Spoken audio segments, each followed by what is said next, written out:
We made this. Make It So, a Star Trek Universe podcast, is now on Patreon, where you can support the show's production and gain access to all kinds of bonus features and content. To subscribe, check out what we offer at patreon.com/Make It So podcast. That's patreon.com/Make It So podcast. Thanks for listening, and Helmsman, engage. I'm Captain Jean-Luc Picard of the Federation Starship Enterprise. Michael Burnham, pleased to meet you. What we leave behind is not as important as how we've lived. We will continue exploring, discovering new worlds, new civilizations. That is the United Federation of Planets. That is Starfleet. Make it so. Hello everyone and welcome back to Make It So, a Star Trek Universe podcast for the We Made This podcast network. I'm your host Tony Black and we're talking through episode by episode the series on CBS All Access in the UK, in the US, and Netflix in the UK, Star Trek Discovery. And today we're going to be talking about episode 6 of season 1, Lethe. And I've got a very special guest with me today to talk about this episode, who we're very lucky to have, none other than Dr. Trek himself, Larry Nemecek. Larry, it's great to have you on the show. Thanks for coming on. Yes, Tony. Thanks for having me. It's good to hear from you. And, you know, these days, not to date this forever, it's good to make connections of any kind. Absolutely, yeah. We're recording this in the middle of the COVID-19 global pandemic, so we're on lockdown in our respective countries.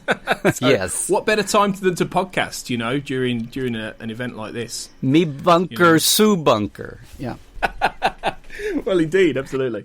So, yeah, we're going to talk, as I say, about Lethe and just pick through the episode for a little bit. But before we do, I just want to ask you, Larry, generally, as we record, we're just before season 3 of Discovery, which hopefully we'll get in the next few months or in the fall or something like that. So we've seen season 1, we've seen season 2. Generally, what has been your impression as somebody who's been involved in Star Trek and Star Trek fandom and involved in the shows and all this kind of thing for many, many, many years? What do you make of Discovery? Well, I think Discovery probably had the roughest birth of any of the series. It's one thing to say, well, whenever there's a new paradigm in media that, you know, the Paramount or CBS or now CBS, Viacom, Paramount, it's like they always go to Star Trek as the family jewels to launch it. So when UPN, they were trying to do a new independent network, and they went to Voyager, right? And Next Generation drove itself, but they chose to, before that, go with a syndicated network for original drama that had never been done before, and the power of Star Trek made that happen. But this time, with launching a new streaming service, the whole world hadn't gone to streaming, and that was like an extra added hoop that Discovery had to jump through, even on top of all of its birthing problems, you know, going through 2 or 3 sets of parents just getting out of the delivery room. But yeah. And, you know, and we saw that, and the painful thing was seeing all that unfold in front of our eyes. I said one time it was like the first season of Discovery was like getting in a cab or a taxi, driving cross country, having 3 different drivers, and the car never stopped. You know? To me, it's a miracle that they landed the plane the way they did. Yeah. I mean, at the end of the season, because the first season feels like 3 separate seasons, and I don't just mean some in the mirror universe and some. I mean the tone, and everybody can see that it starts off in one weird, dark way, and then it kind of has a transition, and then it kind of lands a little bit more feeling like Star Trek at the end. So everything deals with time, and every Star Trek fan has a hard time with any new series, especially after a long gap. But Discovery really had the roughest birth of any of the series. And then season 2, I kept saying, will benefit from, you know, having a smooth launch. And then they still lost showrunners. And it still didn't do that. It didn't compare to the first season. And and Spock, and especially and Ethan Peck and Ensign Mounts Pike were just huge breakouts, and it was fun to see people be excited about Discovery instead of having 47 things to be weirded out or gripe about or whatever. So anyway, and poor Picard, Picard is like the second kid that comes along after the parents learn how to birth the first one. And and after people are used to streaming, like there's no huge to do about streaming Picard the way there was streaming Discovery blazed that trail. So it's just been a really interestingly weird time, and the kind of thing that 10 or 20 years from now people are going to look back and go, really, like really your local DS9 channel was the hockey channel that put it on at 2 a.m. when there was a game, and people would miss 2 episodes and go, well, that's it, I can't keep up anymore. So, and now we look back at that and go, oh, so that's going to eventually fade. And having said that, I have this feeling about Discovery, but it is Trek, and I don't want to be the gripey man on the yard and, the old man on the yard yelling at the kids to get off the lawn. But today, for what we're going to talk about today, it was kind of it was some fresher eyes. I need to do a full Discovery rewatch, but watching what we're going to talk about today, I remember that this was one of my favorite episodes out of that troubled first season. Well, before we do talk about that, just you mentioned it there. What did you generally make of Picard? And we've talked about this in depth on Make It So before. But yeah, I'd love to find out what your general impressions were of that show. Well, Tony, I was wondering here for a year or two about the sibling rivalry between Discovery and Picard. It's a good thing they're being made on opposite coasts, even though all the writers and the post people are in LA, but the stages, because it's like from the minute Sir Patrick walks out in Vegas and the internet melts down, what I just said about Discovery is so opposite of Picard. Everything. Anytime a creator sneezed on Picard, the internet swooned. I mean, it was like they could do no wrong, and it was just golden. Now, some of that went away when they actually started to roll out the episodes, but for a year and a half, people had just been, just smiles plastered. Now, I knew that a lot of that was people expecting, Next Generation Part 2, and I've been trying to warn for a long time, just knowing performers and creatives and Patrick, and what they were saying between the lines was it wasn't going to be, I kept saying it wasn't going to be a bright, happy captain on a bright, happy bridge in a ship and a bright, happy crew doing bright, happy missions every week. It was going to be serialized, and it's him later in life, which we knew about. And I said, look, either he's going to be retired, or he's going to be on a covert mission, or he's been kicked out of the surface and have to come back to reclaim some, and it would be an arcing plot because it's serialized and it's 2019, 2020. And, I was like, I felt like I didn't know exactly what it would be, but I know that's what it was. And the more they went along, that's what they would own up to, for the very real reason that why would Patrick come back and redo, he of all people, he doesn't need the money. And he's done Professor X. He's comfortable in his skin. He's a Shakespeare actor.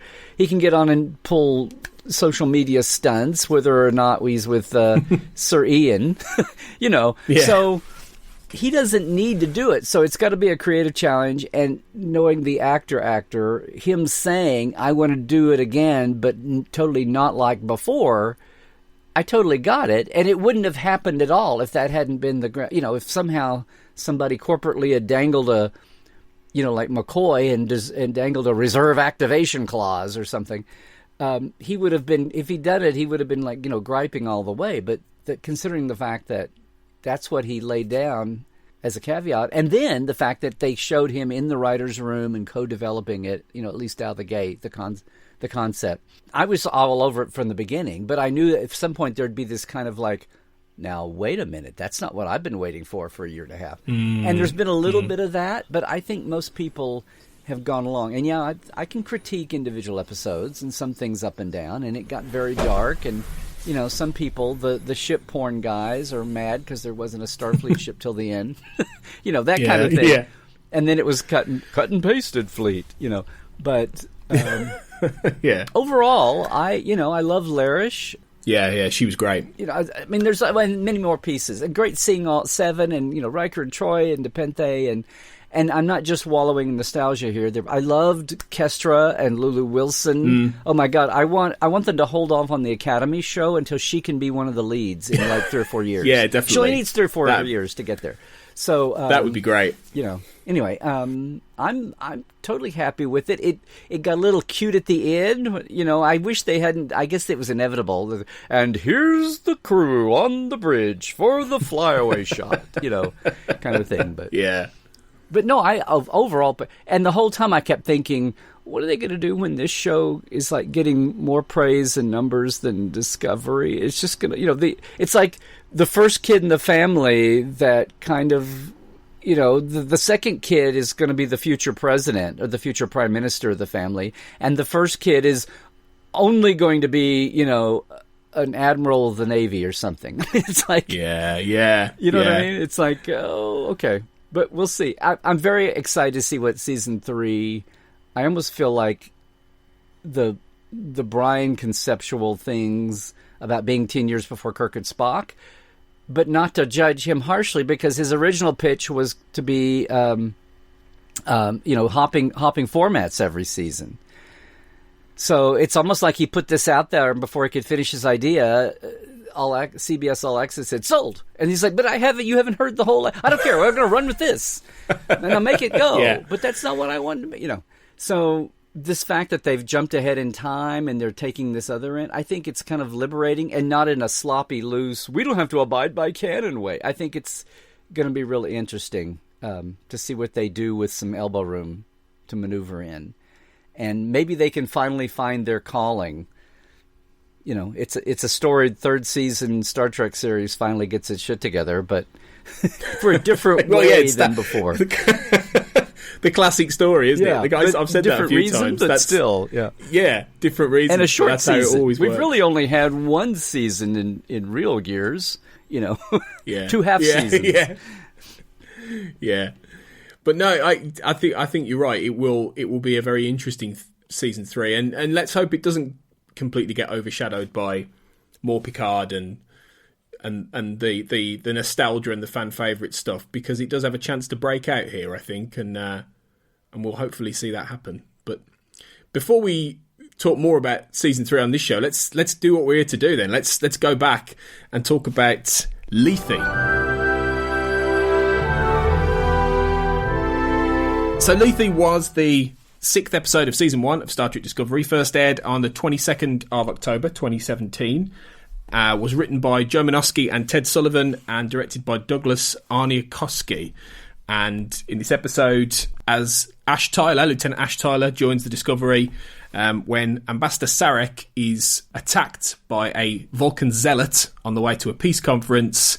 Katra ends up reaching out unconsciously to Michael Burnham in order to get her help to save his life. That's the basic blurb, really, for the episode. So, Larry, if we tend to try and do like an out of 10 in terms of generally what these episodes are. And the pillow talk with Cornwell and Lorca. Well, yeah, there's that too. Yeah, the subplot. Yeah, absolutely. But what would you give the episode roughly at a quick guesstimate out of 10 for you? Where would you rank it? I'm going to put on my Star Trek sunny optimism and give a 7.5.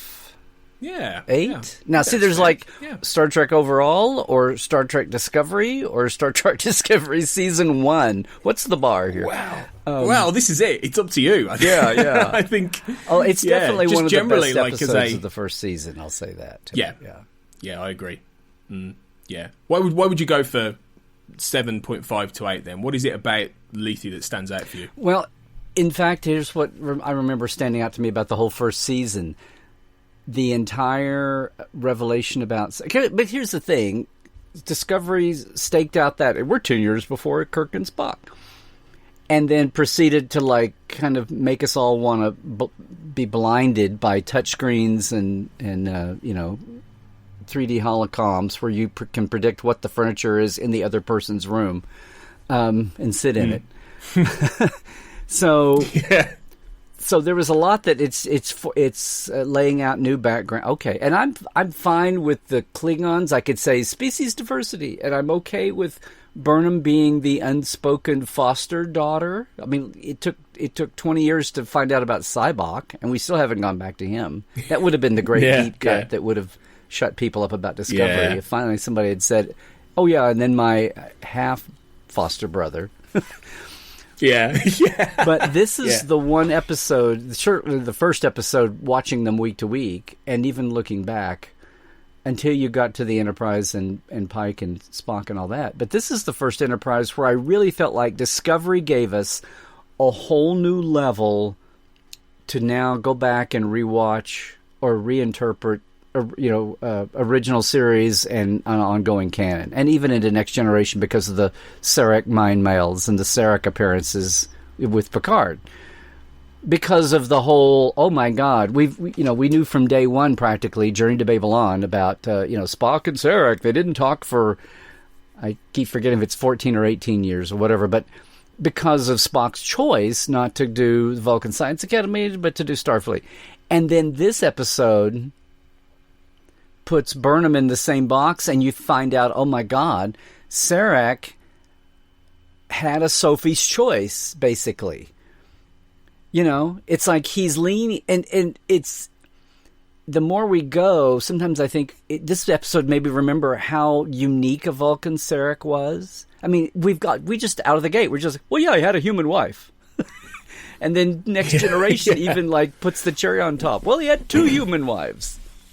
Okay, we don't stop and go, wait, how bizarre is that? That's like the first American with an interracial marriage or something. Or I don't know. I'm grasping here, but it's like, how weird is that, and how weird is that to be in the Vulcan culture? And sometimes we paint the Vulcans also. I mean, we tendency to say, oh, they're all pacifist wonder people who are so smart, and that's not true. They can be snobby. They can be, as we've seen here. They can have factions, and from the time of withholding tech from the humans to subject to Romulan interference to be, all that. So the texture, I'm always saying texture, not trivia. The texture that from this show adds to that, but the whopper is the fact that not only was there this thing with Spock and the Vulcan Science Academy and his choosing, but there's a whole different layer where he was promoting, and he was very proud of Michael, but you figure out that he leaned into Spock. He was preferring Spock over Michael. He chose to hold open. They gave him one slot. They're being prejudiced. You can only have one semi-Vulcan or half Vulcan or whatever. Spock is Vulcan, being half human. Burnham is human, just being raised in Vulcanish guise, but the Academy sees them both in the same light, and makes him do a Sophie's choice to pick one, and the one he picks later on we get now turned him down. But we had no idea that if he'd known that, then he would have saved it for Michael. So to me, this gave us a whole, what the best thing that future Star Trek should do, which is keep layer, people say, oh, you're just doing fan service. But there's a thing about fleshing out the universe. You can go into a totally unmapped area, and I don't mean literally, but, go to a new area of the sandbox that hasn't been explored and postulate some stories and background there, or come back over here and layer on something that we already knew, and or connect them all together. Which, that's called using the universe to me. That's not fan service when it's done right. It's not just gratuitous. And this was the first time I had a feeling in Discovery that, oh my God, that actually adds something new and melds with something we already knew, and lets us look at what we knew in the past in a whole new, everything from Journey to Babel to Sarek on Next Gen, and, in the movies, the original series movies, and it informs us about Michael, and now it gives her and Sarek something of their own, but it reflects back on that. I mean, that to me is the most powerful thing of this episode. I have a phrase, I fell off my chair. Like, I fell off my chair the first time Data said the actual year. Oh, it's 2364. That was and there are moments like that where you just go, whoa, whatever show or series it is, you're seeing something first or something groundbreaking. And I had a fell off my chair moment with Sarek in that moment when you figured out that he had to choose. They made him choose. He was forced to choose, and then he chose wrong, and he was doubly hurt for it. But now Michael has her own hurt that she never knew, and it colors how she is with him. And I'm not even thinking about the dynamic that sets up eventually now for season 2. Because I don't think when they shot this six episodes out of the gate, the poor writing history, we can get into this too. Those 2 writing credits you said, I don't think they actually worked together. Those were disparate writers, but I don't know when they shot and wrote this. They had the idea they'd be bringing Spock in the next season and have the chance to build on this in some dimensions. Well, I was gonna say, does the success of this and the fact it does explore canon and add to canon in a good way have anything to do with Joe Menosky being involved? Because obviously he is a legacy writer going back to like season 4 onwards of TNG, lots of Voyager, and this is the only Discovery that thus far he's written amidst a sea of relatively new writers to the Trek universe, really. So in many ways, so do you think this is him? Do you think this is him bringing his knowledge of canon and of Trek and that experience, or is this just a collective? It's probably hard for us to know, unless you do know, Larry. Unless it's probably hard for us to know exactly. I've gotten to talk. So the other writer co-edited here, credited, Ted Sullivan, was on the first season and a half of Discovery. He's credited through the season, I think, but he physically left, I think, halfway through second season. But again, there were generations. Joe Menosky was in that wave of people, which included Nick Meyer, that Brian was announcing in the beginning, and people were just, creaming their pants, going, "Oh my God, look at these names he's bringing in the writers' room: Joe Menosky, Nick Meyer, and Kirsten Beyer, who was a novelist. I mean, we were all, It's so ironic that Kirsten is the one that's not only like the survivor, starting off on the. If you look at the end credits, she's down as a staff writer, if you watch the end credits for Lethe. And now she's proved her worth so much that she's a co-creator, and she's out front now as a producer title for Picard. But what you said, Joe Menosky was in the first wave. The development went on so long.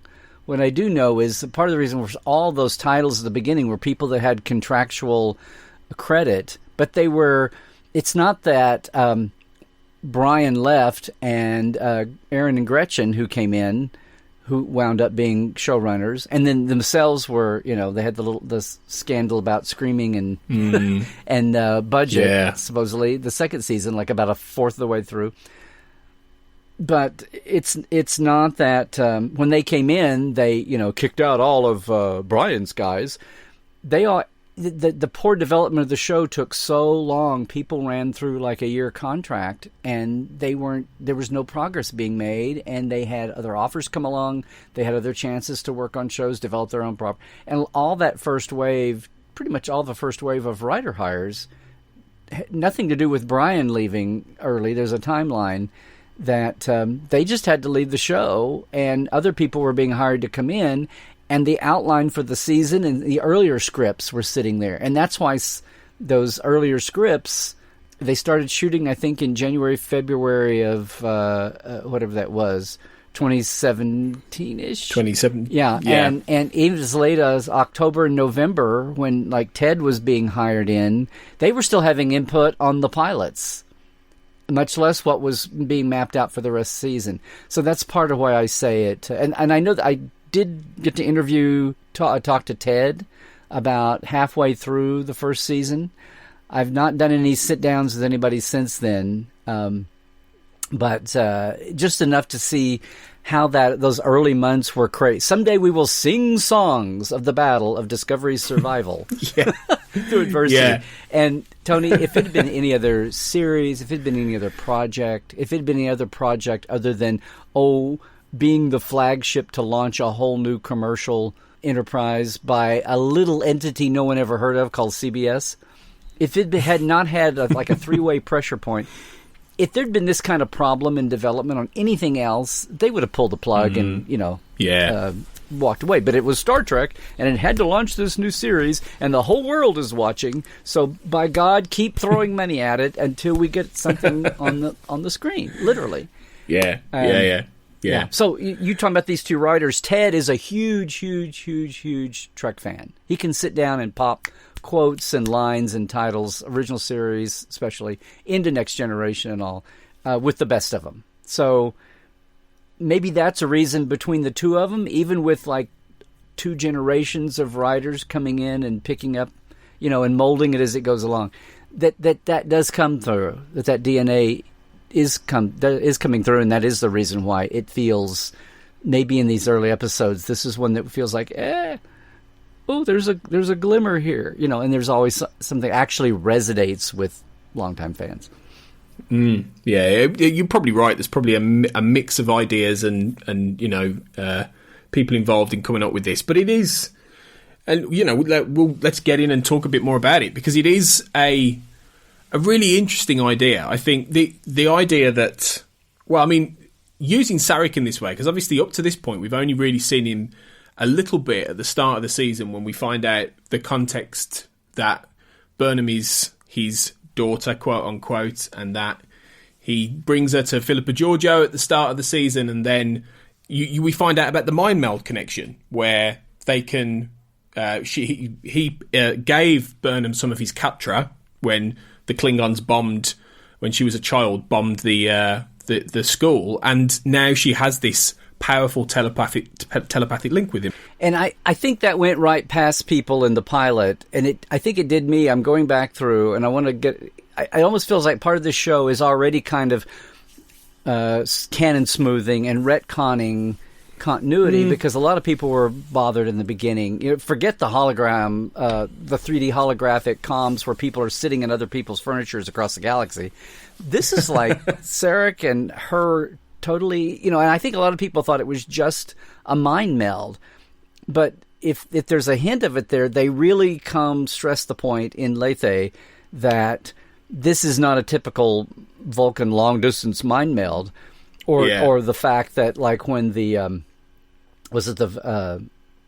Intrepid blew up, and Spock feels the power of 430 Vulcan minds, that's kind of like a mass event. But this is a 1-to-1, and people were about it. But here it really is stressed that because of that bombing when she was younger, they had this weird Katra link, which may not even have a fancy Vulcan name, or maybe it did. But that's why she and he have this, and it's not just, it's a super duper Discovery 2017 version of a mind meld. It's something that is stressed, and to me, it almost made me feel better about that scene back in the pilot. So again, another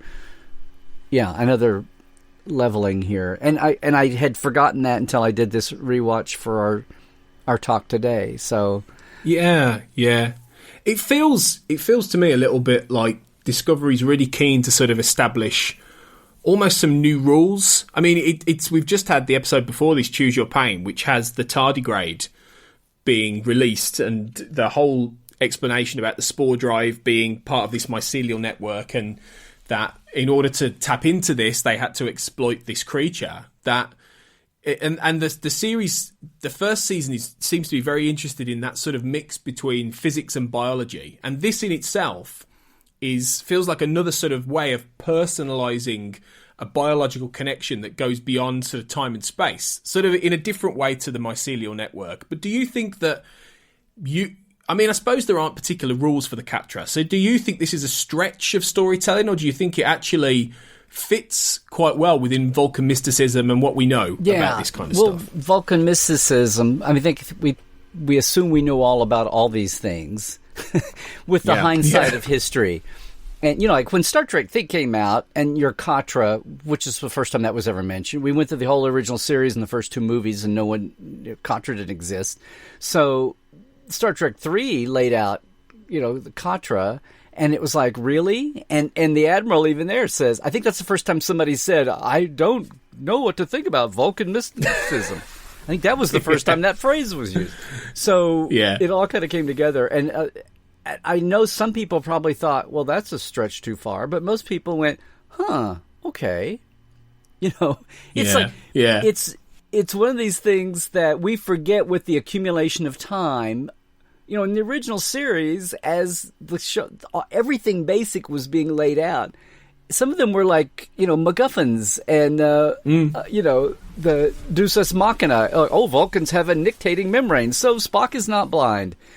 And everything with Amok Time and Journey to Babel as it splays out. Things we just take for granted now. Oh, that's canon. It's like, well, at one point it was the goofy thing they threw at you to save the plot for the hour. You know what I mean? Yeah. So this is just more of the same. The thing is, how well is it handled and rolled out? And there's times when it's a little, and Enterprise did a lot of that, where they said, no, they don't. Everybody doesn't run around gloriously mind melding and all that. No, it's a weird, thing at first that's a cult thing that's frowned on, and then we have the Reformation, the Kirshara at the end, and kind of resets everything and brings things back to mainstream.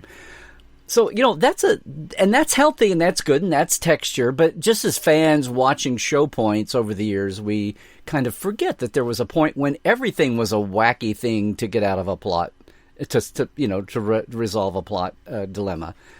So I don't mind that. I think sometimes it may go right past us and we need a second or third time, or, like an original series episode for some of us, like the 30th time or the 47th time we've watched it. And by now, for a lot of Next Gen and DS9 watchers with streaming and Blu-rays. But no, that's why this episode stood out, because I thought that was the best. These are all the best cases in the young life of this series that they were getting back to that. Does that make sense? Yeah. No, completely. And it doesn't feel like too much.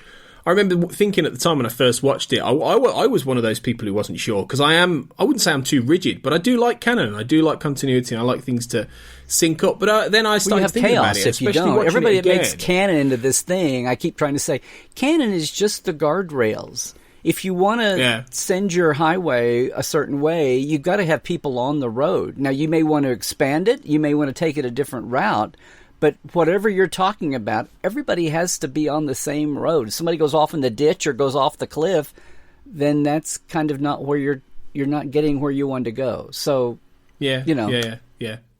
And but I don't think exactly. But I don't think it's a betrayal of anything like that. I think it's an advancement of an idea we didn't know. Like you say, we found out about in Search for Spock, and it's then not really done a lot with since. So it's just a nice way of being able to tell a story that isn't about the capture and the mental link. It's all about Burnham feeling like she's a failure, and because of the way that, as you've well described, Sarek made this decision, but he didn't really explain anything. He didn't really tell her anything. It's only now she starts to realise, that Spock was the one who rejected what Sarek was going to do for him. So, and it puts everything, and then that is paid off in season 2, and I think in their relationship. But I think it is a good way of developing these two characters and developing Burnham, which is the key.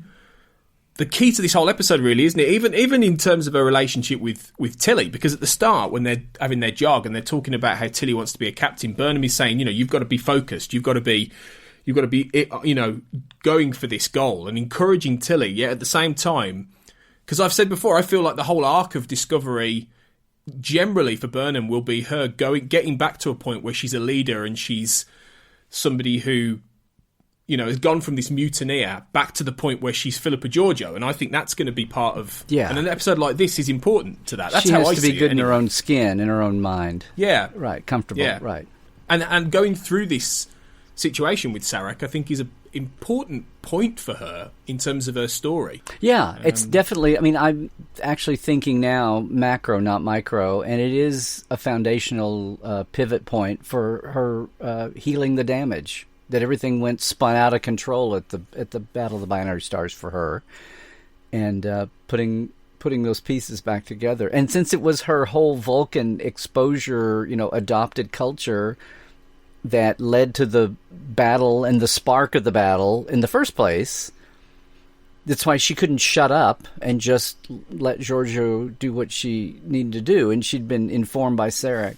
and to remember that this is supposedly 10 years before Kirk and Spock. So it's 10 years before Organia and Errand of Mercy. And everything we knew about, when we think Klingons, it's all post that, whether it's smooth heads or bumpy heads, or they're brutal, or they're honorary warriors, whatever it is.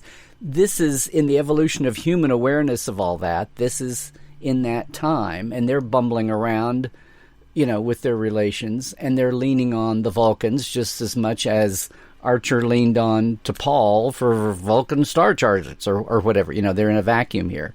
So I'm talking this to you, and these words are coming out of my mouth, and I'm putting things together here as we record that I hadn't really... This is why my Discovery rewatch is so overdue, because everything is better the second and third time around. Yeah, for sure. Yeah, absolutely. I don't know if you knew as well that I'm just looking at extra detail here on like Memory Alpha, and one of the things that the title Lethe goes back to Greek mythology, and the titles of season 1 of Discovery are really good in general, but this one is going back to the Greek goddess of forgetfulness and oblivion, which I think in this sense is appropriate. It is, I think, fitting for the fact that there is a gap in Burnham's knowledge. There is something missing between her and Sarek that is filled.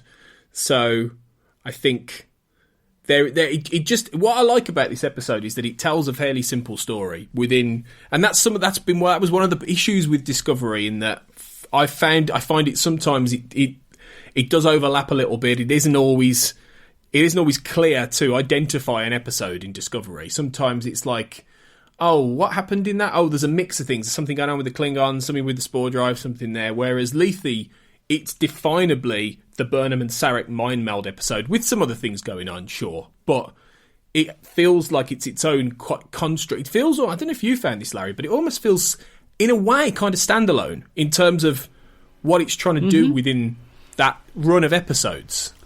When you wanted to talk about this episode or had it in the choices, at first, I told you, I said, first season Discovery, there's like 3/4 of them just, aside from the pilots and the conclusion and the Pavo show, which, look, we're actually discovering Strange New Worlds in Discovery. And then I'd forgotten this until we got back into it. But it's like 3/4 of the discoveries just blur into each other like a DS9 war arc. It's like, what happened and what, now where? And the mirror shows, people love the mirror shows. But to me, it's like, okay, it's a mirror universe, but they've got gold shoulder harnesses instead of sashes. It's just like mirror universe porn for 4 or 5 episodes. It's like, okay, fine.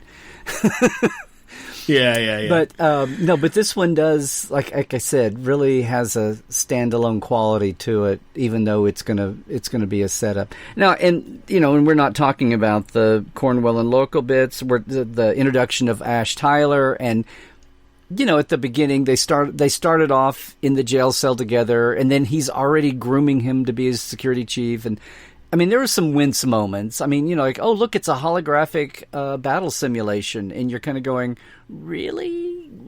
Yeah. I know that's the kind of thing Gene would have wanted to do in a limited way. Not holodeck where we're recreating our recreation and we're using billions of gigaquads of data because the ship can afford to waste that much power on recreation because it's a luxury. Well, it was a science ship. But, Gene wanted holodeck or holograms to be at first a mental health thing for people homesick. If you read The Making of Star Trek, the classic Making of Star Trek, and everyone should, he was hoping they could have holograms, holographic environments just to fight homesickness. And people could program their home planet and go walk around in it. And then you did see that in one of the triumphs of the animated series was, oh, look, we can do a holographic thing that goes wrong in Practical Joker. The Rec Deck was the original, thing for that. But that's where the extent of holographic development would have been had they been able to play with it. And if they'd been able to do that in, more animated, it's much less on the original in live action, I'm sure training would have been right behind. And then if you think finally in Next Generation, the first time you see it is is Riker and Wes with Data in a mountain stream. And then the second time you see the holodeck is Tasha showing off the training aspect of it with the Aikido. So, we'll forget the rest of that episode, but that little moment in the holodeck. But see, and that's where people's mind, it took the writers to go, why don't we make it everybody's favorite getaway spot? It's not just their mental health. It's mental health, maybe, but not in a bare bones, I remember home. It's, I'm going to go play my favorite, novel character or whatever. So what they're doing here with Discovery and the weapons training does feel right. It's just way earlier than it feels like. That's a little problematic, but at least it was limited to this. Let's get rifles, powered down and shoot at fake enemies like it's some kind of a police academy, cardboard profile cutout booby trap village scenario that we're doing in real time. I know, but I remember watching the show kind of going, eh. But then that whole weird thing where he tries to trick him about being from Seattle, and I want to know what in Alex Kurtzman's life or whatever is about Seattle, because Seattle keeps popping up, like Dodge and Picard. There's a thing there, and all the Ash Tyler hints start being laid down here. And what drove people crazy in the beginning they weren't used to like streaming and hints, and they weren't used to writing Star Trek and streaming. So I remember it's going to be interesting. I remember as week to week, all the things that set people off or made them wonder. And then, 10, 20 years later, when we get to an original series point with this series and it all blends together, and it'll take some old timer to go, you remember when I saw this as it aired and everybody was upset about the, the F word or the this, and, 30 years from now people go, really? Yeah, it's true. It will happen. Yeah. Almost certainly. Oh, yeah. Definitely. And you're right in that there are ongoing sort of serialized elements in this, as you say. Ash Tyler, first time you meet Burnham as well, and that they at first it's a little bit distracted by Sarek and the mind meld and that kind of thing, and then they finally meet properly, and that's the beginning of their dynamic, obviously. And Tilly's fumbly introduction, despite that. Yeah, exactly. And also, you say about the hints of Ash Tyler's true identity, but also the hints of Lorca as well, because I felt like knowing where he's from and who he is. In this episode, there were some really strong hints, in his interactions with Admiral Cornwell. Oh, yeah. Everything from the fact that she's saying that he's not himself, that his actions are more reckless, to the final shot of him literally a mirror in the window looking back. Now it's all a little bit like, how did we not guess this? Well, it's talk about your reversals. First of all, the fact that she shows up to ream him out, and then they take their comm badges off and share a drink and hop in bed, and you're already doing a whiplash on that. And then the double reverse of these it's so serial 20 late teens, ooh, he's got mystery scars on his back. What does that mean? Which I don't think were ever really paid off unless we saw, Terran Empire weapons that made diamond marks on people's. I don't know, but I know I have to go back and check that. But that whole no sooner have you figured out that they're old lovers than bang, now there's something weird has happened, and that's dropped another part of the mystery into that mix. But you were getting mystery crumbs about Ash, and now you're getting mystery crumbs about Lorca on top of that. And what are we supposed to and believe, and what is she's laying down threats about you won't be in charge of this ship much longer, and pretty to his face. You'd think if that was her path that she wouldn't say it to his face, so he has time to counterattack or something, plot something. But then we wouldn't have a show if she didn't. So no, exactly. And it's fortuitous for him that in the end she gets abducted and tricked by Cole and his Klingon, snakes in the grass. And that's a bit fortuitous. And I know that's setting up a story for 1 or 2 episodes time more so, and Cornwell's story. But I think I do like their interactions. I think that theirs it's almost like an evolution of the kind of, when you'd have those tense scenes between Picard and Nechayev in TNG. This is like Right. that one step further. Had they ended up sleeping together, I was going to say, suppose, it's like, yeah. it never went that far. Yeah. Or the dynamic when you and a colleague are at the same, say, level, and then one of you gets promoted. You still have all your old history, but there is a new level here that one of you technically can pull rank on the other if something spins out of control. And also, it was fascinating here that they made Cornwell a psychologist, a counselor, and maybe not a capital key counselor because Troy was supposed to be the first one, but they still had Starfleet psychologists, and the fact that she came up that way and through the medical ranks, and then bridged over into command, maybe the same way Troy and Crusher did, 100 years later. But that was like a mini wrinkle in there somewhere they just threw in. Now, wait a minute, are we having office hours here for counseling? And that was part of that whole whiplash thing between the two of them. You're like, wait, what? She's a psychologist on top of that? Yeah.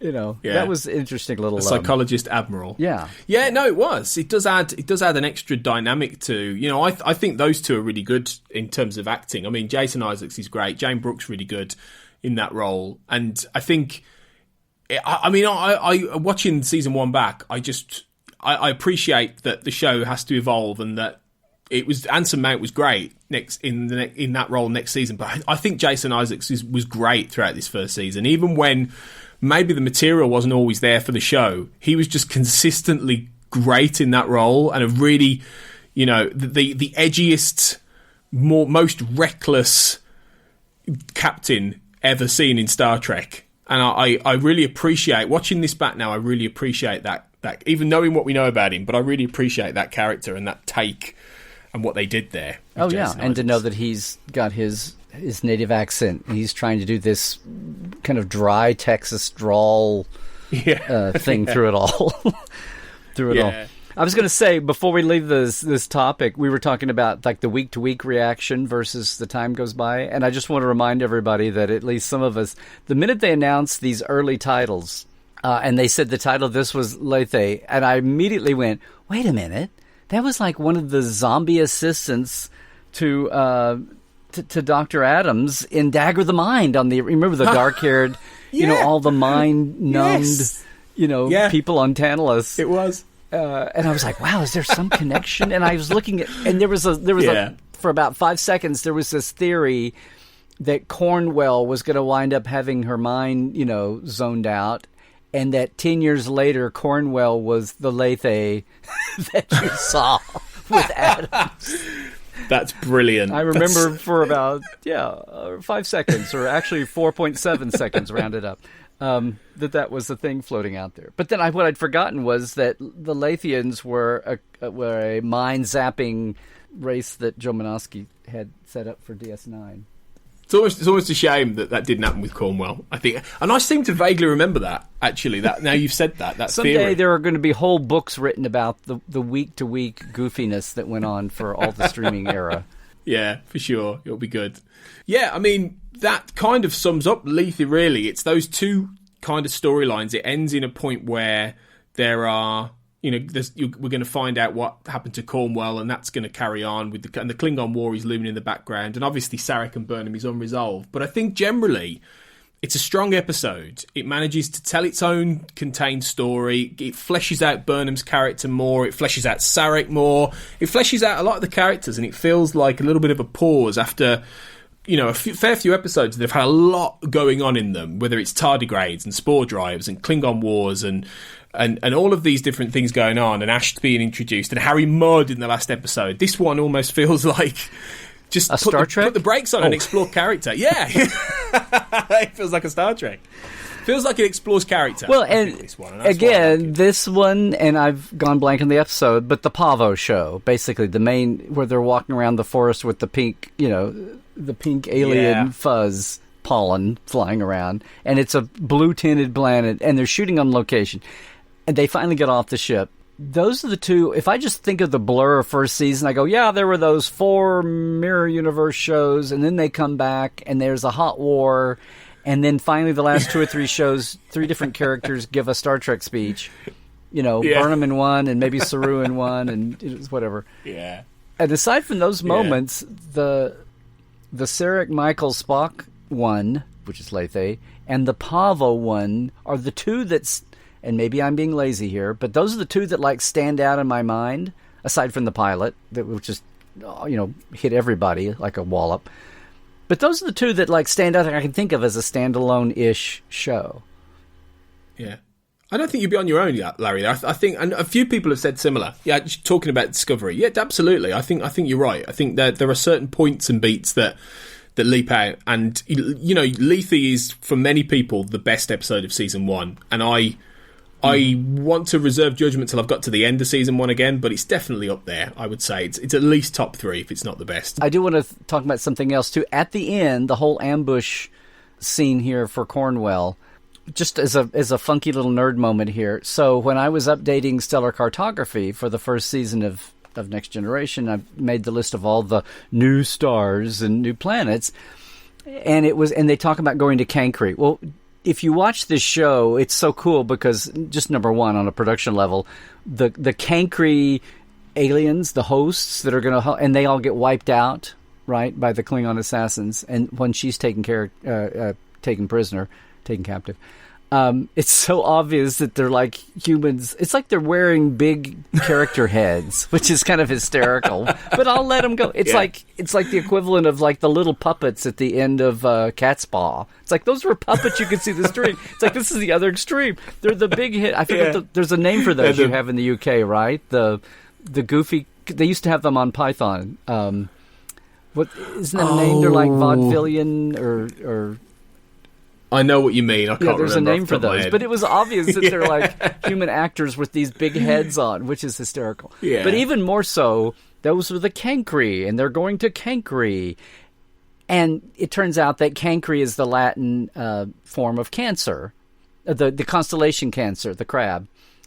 And it turns out that when you get into this, that there's a major star, 81 Cancri, which... It's when in the Bayer class, not to get in the weeds here on star mapping, but the ancients, when they divided up the star into the sky into constellations, the whole reason you got the Alpha, Beta, Gamma, like Alpha Centauri, was the Centauri constellation, and Alpha is the brightest apparent star in that constellation. Got Alpha, and Beta is the next, and then a lot of the stars got proper names from other culture. The Arabs had already given, the Mariner cultures gave proper names to stars, and some of them are the ones we like, Vega and Rigel and Capella, and all those survived from that.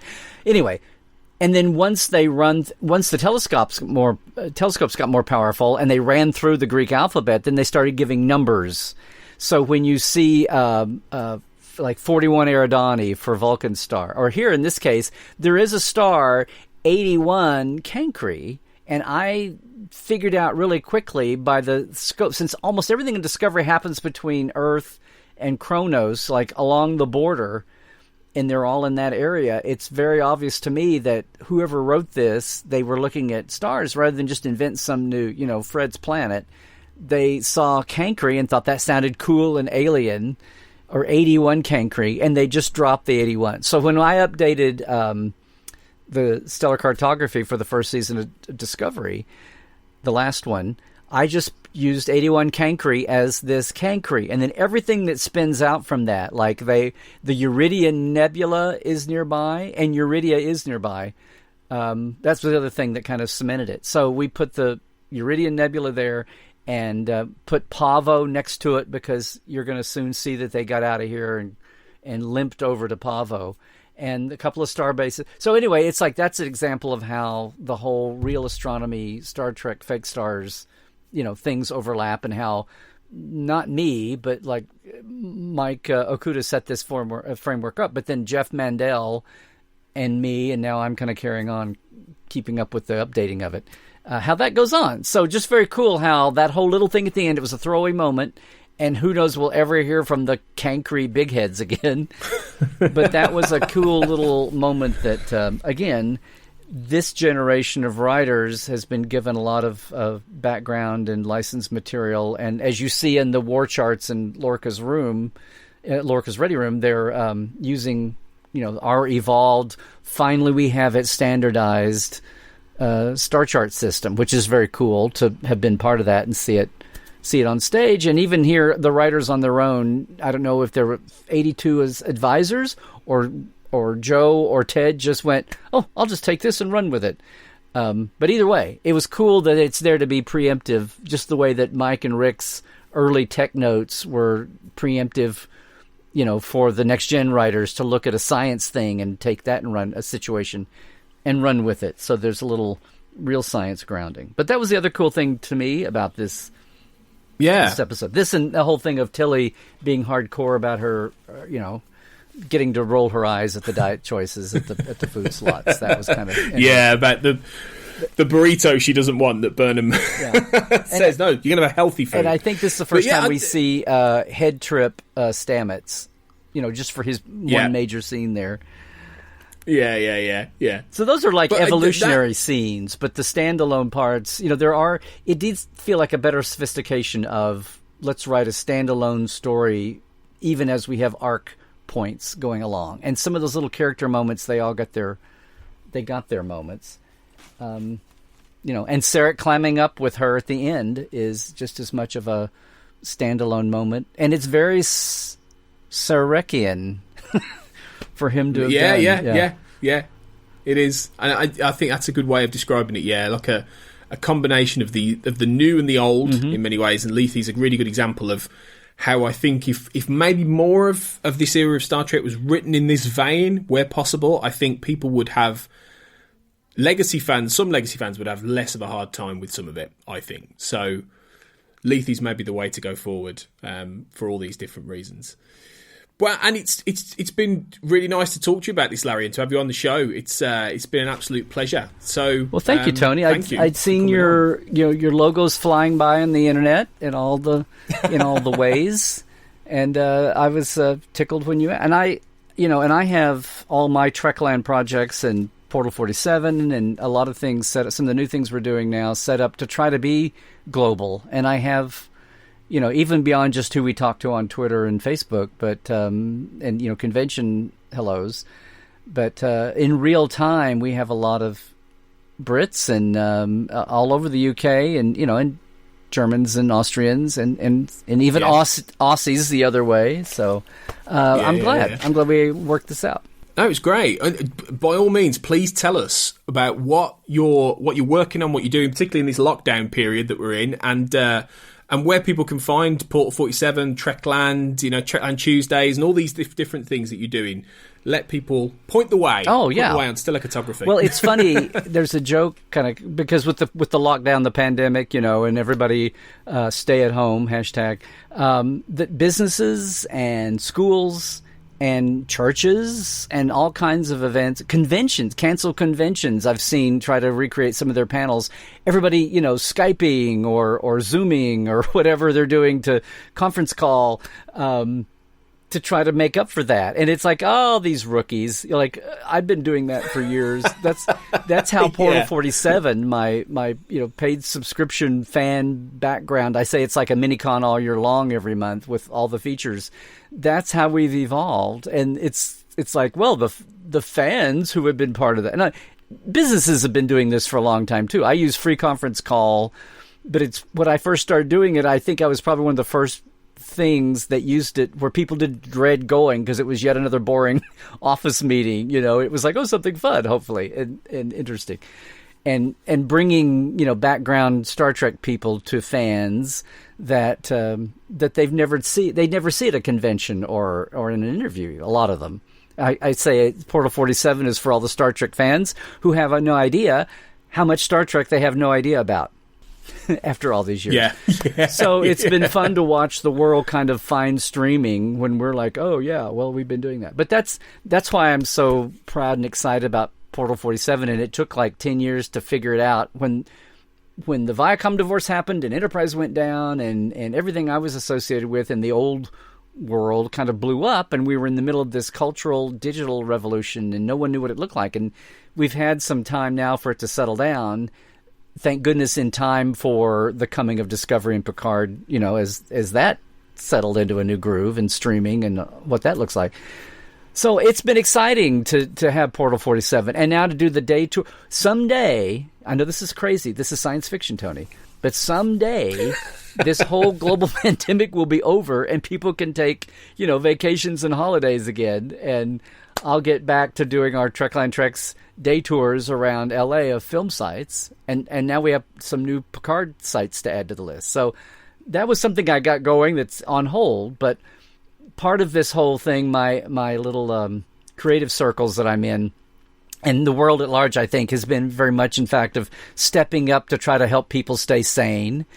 Because it feels like, a third of the people are stuck at home and they're working from home, and good for them.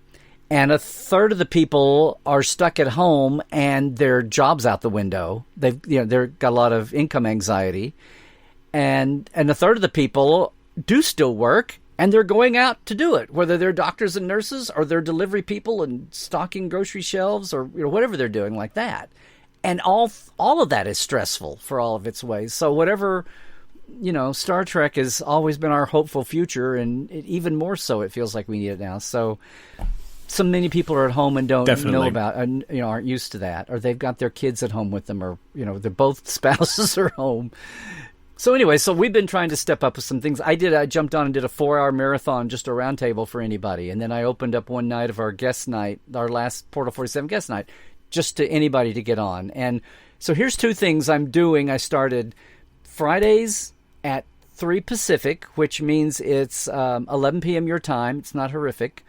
I started a thing called Nonfiction Fridays, which is just me getting on. It's a Zoom meeting. And I bring along a Trek nonfiction book. And we did the first one. I just kind of plunged in. It was rough around the edges. It's just, hey, guys, catch up with my postings and get the Zoom ID and come. And it's just me kind of leading a talk about, I'll pull a nonfiction. Like the first week we did the original series tech manual. And it's like on the surface, but also like where in Trek history, Trek fandom history, what it meant also. And all the nerdy little, fine points about it. And we're going to do that for a few, again, at least for the duration. And that's just for an hour and a half or so on Fridays. And it would be Friday nights. But as someone told me, hey, no one's going out on dates, We're all kind of That's true. Yeah. And then I'm going to say this to this detail for the first time with you. I'm not sure when this is airing, but or dropping. Dr. Ali Matu, who a lot of people may know, he's a geek psychologist. He's a big Trek fan, Star Wars fan. He and I are going to co-host a podcast, or we have been by the time you hear this, called, for right now, the title is called Life Support. And it's going to be the marriage of Star Trek and mental health. Both talking amazing. About mental health in Star Trek and, getting nerdy and pointy about that, and maybe bringing a little bit of awareness to it and how Star Trek did it well or didn't do it well, or some of the fun bits around it and trivia. And also having it be interactive for viewers, texting or hopefully on camera if they want to, for people, and not to turn into like a counseling hour, but we're going to try to be a marriage of the fun and the informative, and that's great, and spread some awareness, including the fact of how fandoms moved online and how sometimes that gets toxic and what to do, and not to be, a poster child answer for toxic fandom, but you know what I mean. But that in the bailiwick. Yeah. And, and here's the cool thing. This all started as a panel we were going to do at WonderCon here in LA that obviously was wiped out. And we were going to just recreate the panel in a show. And we got to talking and thought, well, maybe we can do this for the duration while everybody's, locked down in their bunkers, and in the moment and also in a general way. And we'll just start it and see where it goes. We might do it longer term, we might not. But we're having a lot of fun. And it's live at noon Saturday Pacific, so it means it'd be 8 p.m. in the UK. Those are two of the new and a couple of the old. But yeah, everything, LarryNemecek.com is my hub, and at Larry Nemecek on Twitter, and Larry Nemecek's Trekland is my hub Facebook page, and that's where I still do every week at 1 p.m. Pacific, I do Trekland Tuesdays Live, which is a little topic sermonette, and then we have Q&A with texting.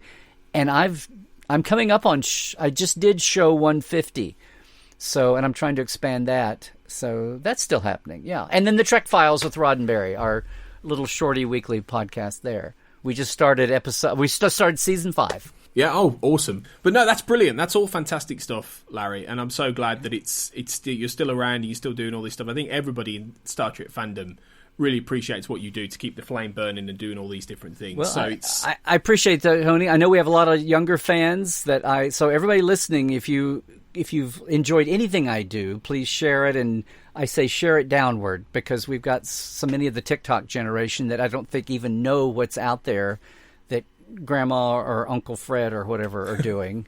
But they'll get there. It's true. And the platforms will keep evolving. But thank you for that, because this is a time when I'm trying to put a lot of, and not to get mercenary about it, but we're all trying to keep our food on the table and our bills paid. Yeah. And I'm putting out a lot of free stuff, and I have my fee things like Portal 47, and nobody can do a Trex tour, but Portal 47 is kind of hanging. I can't do convention appearances.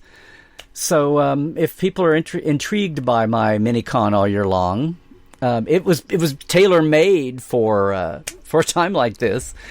But bringing people in around the world. But I appreciate that. But it's also a time when it's just good for us all to keep each other going. And some of these new things I'm doing, the Trek Nonfiction Fridays and life support with Dr. Ali, those are kind of aimed at that. Just putting more out there, and as well as Tuesdays Live and the Trek Files, which will be back. We were on hiatus, so if people are a little slow, we started season 5. Fantastic. Well, all I can say is, guys, go away and if many of you, I'm sure, already check out what Larry does. That works as well.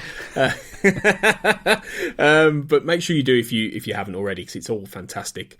It's been real fun, and we'll be back next week to continue our voyage of discovery with magic to make the sanest man go mad. My co-host Kurt will be back for that, and I'll be around then for the Latin episode. I'm not even going to pronounce the title because it's very long, but I'll be back then to talk more Discovery. So thank you guys for anyone who is tuning in, who leaves us a review on iTunes and all these different things. Make sure that you continue to do that, because it's fantastic. And make sure you check out the We Made This Podcast Network at We Made This Pod on Twitter, and we'll give you a little bit of a trailer for what else is on the network after this. But yeah, until I'm back next time, until we're back as a show, keep trekking in these times of lockdown and engage. Trek well, everybody. Previously on the We Made This Network. Free with this month's issue. And also, I wonder if Tim Harrington and Colin have been in the same room together. I've still got slightly more hair. Because you go on the Wikipedia page, and for a moment I thought Colin was wearing a multicoloured feather jacket.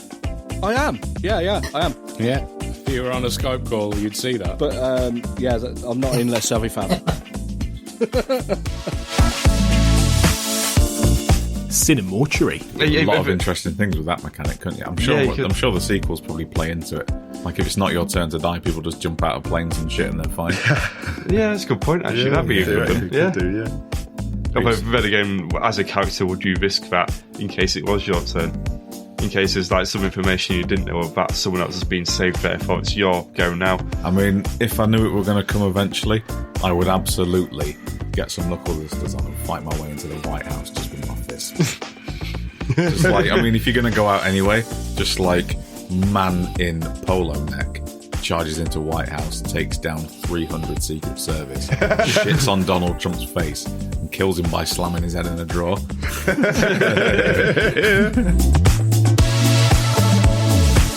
Life's milestones. So, what do you think? Are we going to go with compostable, Chris? I like that as an idea. Well, there's the Hunter S. Thompson firework idea I quite like as well. What's that? He had his ashes loaded into a rocket and just shot up in it as a firework. Amazing. Whether that's true or not, that's the legend has it. Anyway. Well, you get quite a lot of ashes. You could have a firework. You could then have some thrown into your garden, or you could then have some in a necklace for somebody else. You get a lot of ashes, and you don't need a lot of ashes to make. It's a weird thing. I don't know if I know anyone who's been cremated and then had the ashes. I must do, but I can't imagine having someone's ashes in the house. That feels faintly creepy. I would follow various kind of dog forums on Facebook, and you can get dog ashes. And I've got my cat's ashes. I've got cat ashes on the mantelpiece. I can somehow see that more than a fellow human. Check out all of these shows and more on the We Made This podcast network.